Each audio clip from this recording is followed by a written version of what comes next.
But I think one of the reasons why these people have this deep-seated anger and resentment is there's a bunch of people out there that have these lives that are deeply unsatisfying, because I think there are so many people that are working all day long doing something that is deeply unsatisfying and almost painful.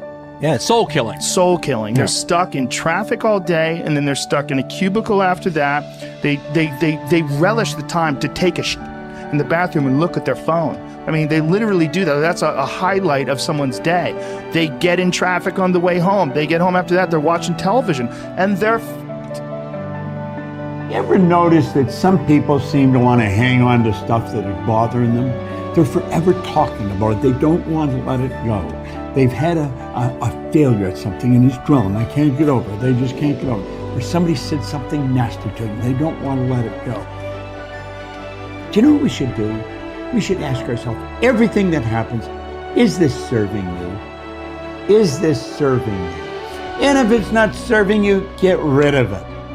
You don't want anything in your life that's not serving you, that's not causing you to grow, that's not adding to the quality of your life. I don't care what it is. You will find some people, they just hold on to bad stuff. They hold on to problems. They don't want to seem to let it go.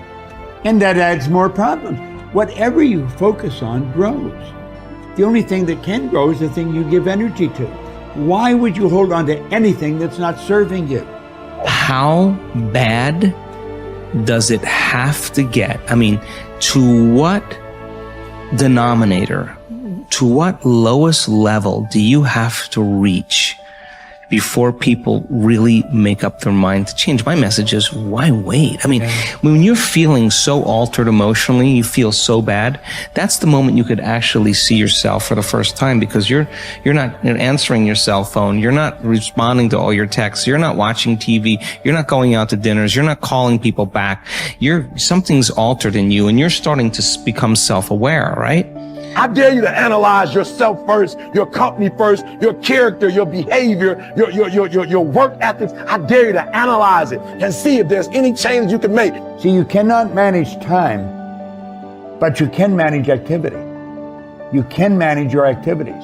Make certain that what you're doing really makes a difference.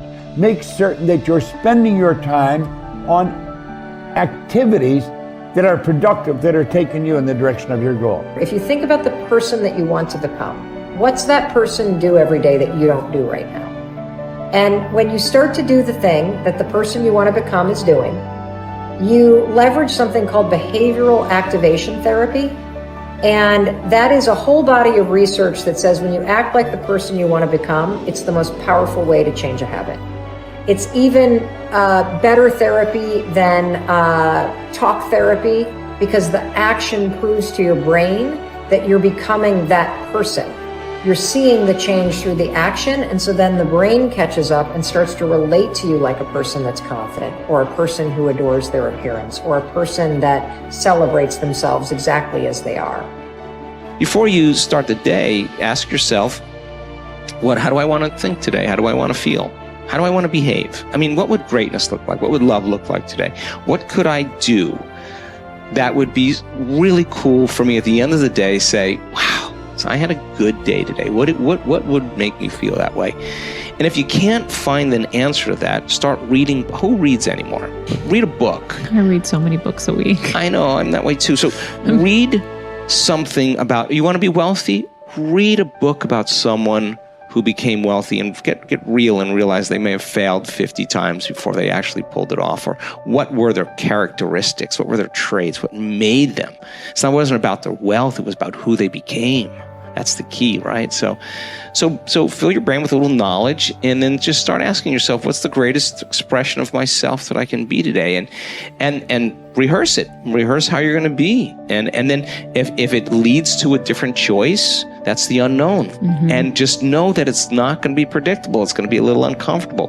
That's where the magic happens. If you can stay relaxed and awake in the unknown, things get pretty exciting. When you're back to the known, you're back to the familiar. Don't expect anything to change in your life. And if you say it's that person or that circumstance, you defaulted and went back to the program of the victim, allowing your outer environment controlling your thoughts and feelings. If you truly do this well, This is what I discovered. If I truly feel the feelings of my future before they occur, and I live in that state, I'm no longer looking for it to happen. How could I look for it if I feel like it already has, right? So I try to stay in that state, because then I'm not separate from it. And that tends to be when the magic happens. There's no control anymore. There's no predicting. There's no perfectionism. There's none of. All there is just kind of an experiment. Like, I'm experimenting to see if I changed my thoughts and feelings, if my life will change. And that should be the experiment everybody has. And do it with curiosity, and do it with just seeing if the experiment works. If it doesn't, change something else about yourself until it starts to work. Deciding who are we going to be.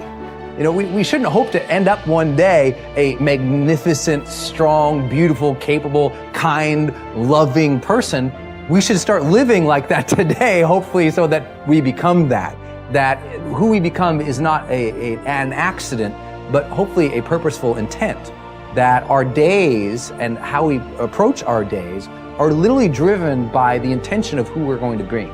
That we bring our character into each of the circumstances of our lives, and by doing that, maybe we can't always direct every circumstance of our life. We can't control everything, but we can certainly control our responses to them. We can certainly dictate who we're going to be in those circumstances, and that helps us achieve our ultimate destiny that we desire, not one that just lands on us.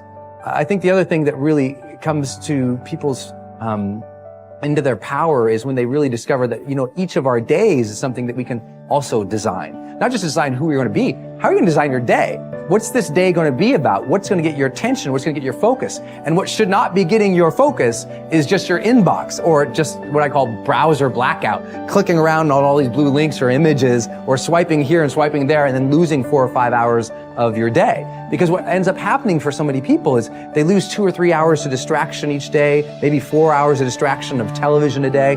And over the course of their lives, now a decade is gone of opportunity, a decade of missed opportunities to connect with your family, to achieve your dreams, to work a little harder, to contribute that thing you always contribute, to learn that skill that you wanted to learn. Like, we have to decide on our days. We have to design them. We have to wake up and decide what this day is going to be about, what's going to get done, what's going to deserve our focus, who will we reach out to, instead of just responding to everybody else's needs. Look back over your life and ask yourself, what activities, behaviors, or decisions have been most responsible for my success in life to date? You will probably find that less than 5% of the things that you have said or done have accounted for most of the success you have enjoyed. You may find that it was your unique ability to solve a particular kind of problem or to take advantage of a particular type of opportunity.